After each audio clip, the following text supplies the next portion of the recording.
to be watching the temple from a blue eye that's been created right now, right at the entrance of the temple. That's 2 levels down. And the idea is that when you watch from there, you get that entire breathtaking sight of the temple in one go.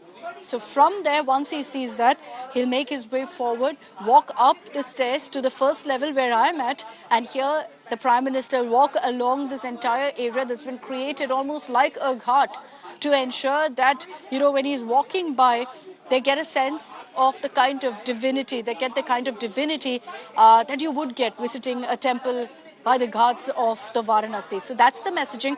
And you will see, in fact, 3 portions of the entrance of the temple. And when the Prime Minister enters, I'll talk about that because then you'll get a clearer sense of what I'm mentioning here. There are 3 black panels, essentially, the Ganga, Yamuna and Saraswati, to show that they're flowing through this particular temple. And those auspicious waters have also been brought here to be a part of the temple inauguration. So the symbolism, the significance of every single stone that's been put as part of this temple is huge and extremely important as well. So the Prime Minister now is expected to make his way to the entrance and he's been, of course, walking through the premises, enjoying several parts even below because there are several attractions there. Like I said, there's a 3D wall that indicates all of the efforts that's gone in and the messaging behind this kind of a temple here in Abu Dhabi. So as in fact we get you all of these live images right now of the Prime Minister making his way inside, this is a moment that is no doubt history in the making, not just for India but also for the United Arab Emirates. Like I said, this isn't the first time that a temple has come up in the United Arab Emirates, but you've never seen a temple of this scale. You've never seen a temple with this much significance of the government saying that, look, we will step up. I'm referring to the UAE government here. We will step up, actively play a role in ensuring that the temple is fully ready also for you. So every volunteer that you talk to says the same thing. They say that, look, the UAE has played an integral role in ensuring that this dream comes alive, which is why in many of the carvings you will see sheikhs also being shown along with, in fact, the brahmacharis who are part and disciples of Swami Narayan who run the entire foundation right now. So all of that is shown in the carvings, the story of how this building, how this temple actually became a reality. Then you have icons, architectural marvels of the United Arab Emirates like the Burj Khalifa that's actually carved in stone in the temple. So it's like no other temple essentially in that sense. And I know there are a lot of comparisons. This is something I referred to earlier. I know there are a lot of comparisons between this temple and the Ram Mandir. I can tell you that there is no way you can compare the two. Having been to that one and this one, yes, it's made of sandstone. Yes, it's made by hand. So in that sense, there's a similarity.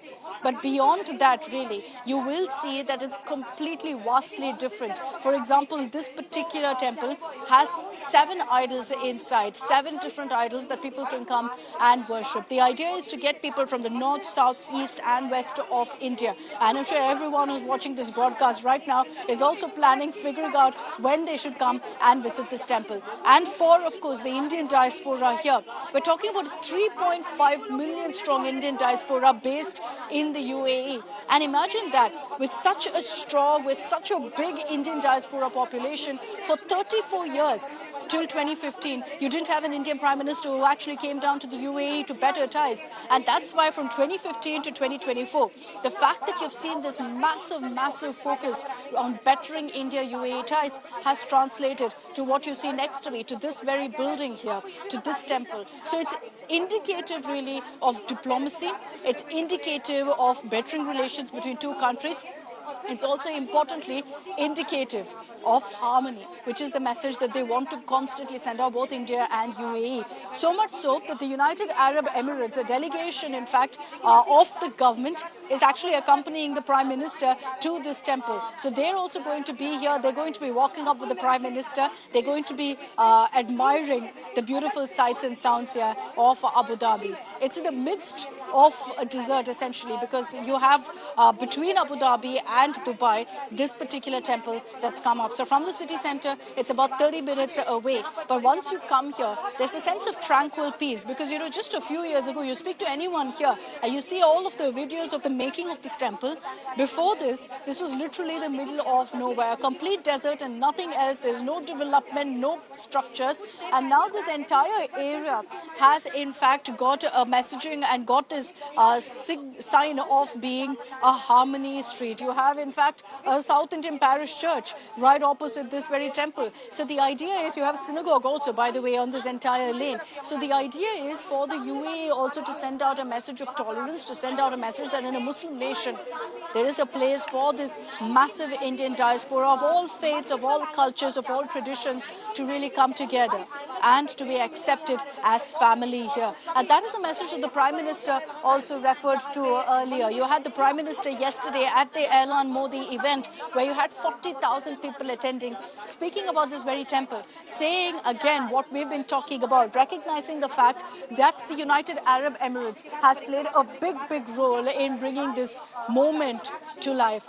And in fact, even as we get you these images of the Prime Minister as he makes his way to the temple, any moment now he's going to be behind me, walking up that red carpet, walking through this entire area that's a replica of a Ghat, talking to young kids who've been working so hard that every weekend that they've gotten besides school, they've been here at the temple trying to do their bit. He'll be talking to the artisans, as is always the case, the Prime Minister making it a point to send out a message of thanks and appreciation to all of the men and women who've made this mandir a reality, who've made this beautiful dream really come true by being a part of ensuring that the carvings are done, by being a part of putting every single brick in place. Then there are people, of course, who've contributed, who've donated to this cause, who had a chance of laying one brick after another just at the beginning when the foundation stone was laid. So they'll get a chance also to interact with the Prime Minister. So it's going to be a beautiful